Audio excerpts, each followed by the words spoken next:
हुकूमत ने IMF के कहने पे नॉन फाइलर्स के अगेंस्ट मजीद घेरा तंग कर दिया है।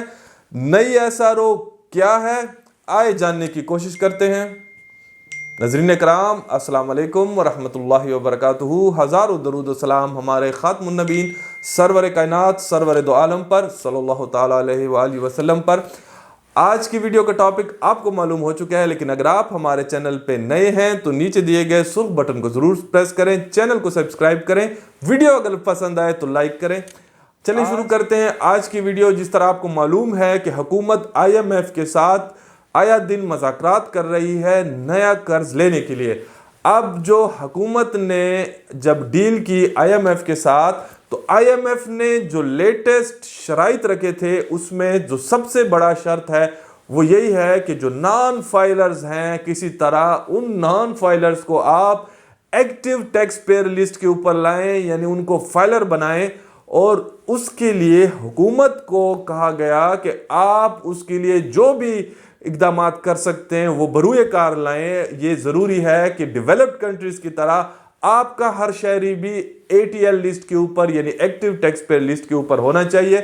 अब हुकूमत ने जो इकदाम उठाया है वो ये है कि आपको याद होगा कि 2022-23 के बजट में और 2023-24 के हालिया बजट में 7E tax on deem income का एक नया टैक्स जो था वो इंट्रोड्यूस हुआ था, जिसकी रूह से आप कोई भी प्रॉपर्टी बेचने जाते थे तो आपको उसकी सर्टिफिकेट जो थी वो लगानी थी, और टैक्स ऑन डीम इनकम की मद में आपको उस प्रॉपर्टी के ऊपर 1% जो था एक्स्ट्रा जो था वो पे करना था। प्रॉपर्टी की मालियत के मुताबिक 1% एक्स्ट्रा पे करना था।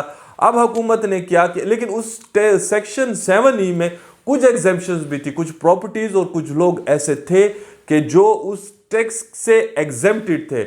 अब क्या हुआ कि अब जो नया SRO गवर्नमेंट ने इशू किया है वो ये है कि 7E पुराने में तो ये लिखा था 2022-23 और 23-24 में कि बिला तफरीक चाहे वो फाइलर है या नॉन फाइलर है, वो जो मुस्तस्ना की शराइत थी कुछ लोगों की और कुछ प्रॉपर्टी की, वो तमाम चाहे फाइलर थे या नॉन फाइलर थे वो मुस्तस्ना थे इस टैक्स से।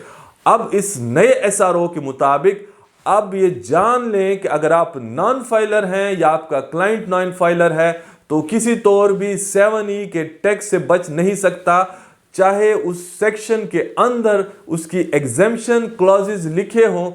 यानी अगर आपकी एक प्रॉपर्टी है तब भी अगर नॉन फाइलर है आपको प्रॉपर्टी के ऊपर 7E का टैक्स देना पड़ेगा। तो इस तरह के और जो मजीद एग्जेम्पशंस हैं अगर वो हैं तो आप पे लागू नहीं होते, क्योंकि आप नॉन फाइलर है। इस नए SRO के मुताबिक आपको फाइलर होना पड़ेगा, वरना अगर आप पहले ही साल में प्रॉपर्टी बेचते हैं जिस साल आपने खरीदी है 7E के मुताबिक आप पे पहले टैक्स नहीं लगता था, क्योंकि 236C का टैक्स आपने पे किया होता था। अब आपको फिर दोबारा टैक्स जो है वो पे करना पड़ेगा 7E का। उसकी वजह यह है कि आप अगर नॉन फाइलर हैं, अगर फाइलर है तो नहीं, नॉन फाइलर हैं तो आपको 7E का जो एग्जेम्पशन क्लॉज है उसका कोई फायदा नहीं होने वाला। SRO आ गया है, नए SRO के मुताबिक आपको या तो फाइलर बनना है या अगर फाइलर नहीं बनते तो नॉन फाइलर की होते हुए आपको 7E का टैक्स पे जरूर करना होगा। और सुनने में आया है कि जो IMF के साथ डील्स हो रही हैं उसके मुताबिक जो अब 2024-25 का बजट आएगा उसके लिए नॉन फाइलर्स के लिए इंतहाई कड़ा और सख्त साल होगा, क्योंकि मजीद टैक्सेस को बढ़ाया जाएगा नॉन फाइलर के अगेंस्ट और फाइलर्स को रिलीफ दी जाएगी ताकि लोग अट्रैक्ट हों नॉन फाइलर से फाइलर की तरफ। तो अगर आप नॉन फाइलर हैं, आज भी हैं, तो आप फाइलर बने। फाइलर की सहूलियात, उसके जो फ़वाइद हैं, उसके बेनिफिट्स हैं आपको मिलेंगे, वो अचीव करें। नॉन फाइलर रहते हुए आपको आज के बाद फ़ायदे नहीं होने वाले, नुकसान होने हैं हर स्टेज के ऊपर, ज़िंदगी के हर लम्हे के ऊपर। फाइलर बने, फाइलर का फ़ायदा है, कोई नुकसान नहीं है। तो ये थी आज की वीडियो। अगर आज की वीडियो आपको पसंद आई है तो अपने जैसे और दोस्तों के साथ ज़रूर शेयर करें, वीडियो को लाइक किया करें। और आज के लिए इतना ही, इजाज़त चाहते हैं। अल्लाह हाफिज़। पाकिस्तान जिंदाबाद।